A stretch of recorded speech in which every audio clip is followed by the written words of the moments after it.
அண்ணா பல்கலைக்கழக மாணவி பாலியல் புகார் எதிரொலியாக குற்றம் சாட்டப்பட்ட பேராசிரியர் ஞானவேல் பாபு கைது செய்யப்பட்டிருக்கிறார். தற்போது இதனை நாம் முக்கிய செய்தியாக பார்த்து வருகிறோம். கூடுதல் விவரங்களோடு இணைகிறார் செய்தியாளர் சோலமன். வணக்கம் சோலமன், இந்த செய்தி தொடர்பான முழு விவரங்களையும் பதிவு பண்ணுங்க.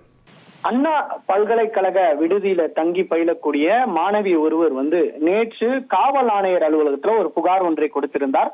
அதுல பல்வேறு தகவல்களானது அந்த புகார்ல கொடுக்கப்பட்டிருந்தது. குறிப்பாக அண்ணா பல்கலைக்கழக பேராசிரியரான ஞானவேல் பாபு என்பவர் அந்த மாணவிக்கு தொடர்ச்சியாக பாலியல் தொல்லை கொடுத்ததாக அவர் குறிப்பிட்டிருந்தார். குறிப்பாக அவர் போனிலையும் அதே மற்றும் நேரிலையும் கடந்த 3 வருடங்களாக அந்த பேராசிரியர் தனக்கு பாலியல் தொல்லை கொடுத்ததாக செல்போனோட சாட் உள்ளிட்ட பல்வேறு தகவல்களை ஆதாரமாக கொடுத்திருந்தார்.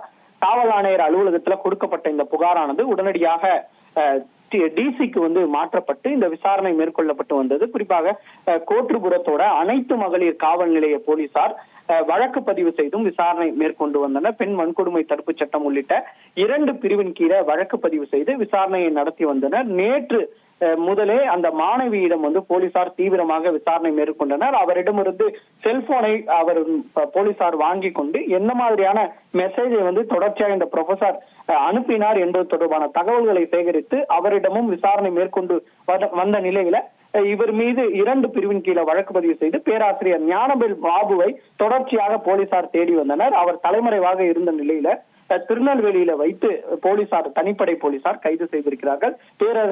பேராசிரியர் ஞானவேல் பாபுவை அவர் திருநெல்வேலியில வைத்து கைது செய்து தற்போது சென்னைக்கு அழைத்து வரக்கூடிய பணியில ஈடுபட்டு வருகின்றனர். அவரிடம் முழுமையான விசாரணை பெற்ற பிறகு என்ன மாதிரியான அவர் பாலியல் தொல்லை கொடுத்தார், அவர் ஏற்கனவே அந்த மாணவி புகார்ல ஒரு குறிப்பிட்டிருந்தார். தனக்கு மட்டுமின்றி நிறைய தனது மாணவர்களுக்கும் இதே போல பாலியல் தொல்லை அவர் செல்போனிலும் நேரிலும் கொடுத்து வந்ததாக தெரிவித்திருக்கிறார்.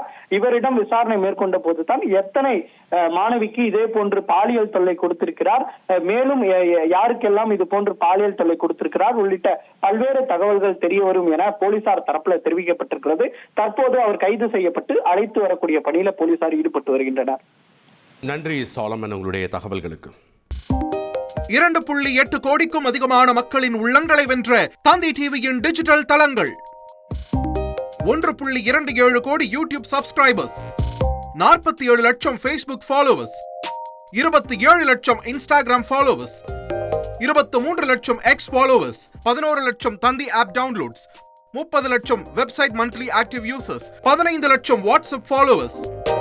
அசுரபலம் கொண்ட எங்கள் டிஜிட்டல் கரங்களில் உங்கள் விளம்பரங்களை சேர்க்க வாட்ஸ்அப் பண்ணுங்க 8939883878. Email advt@dttv.in.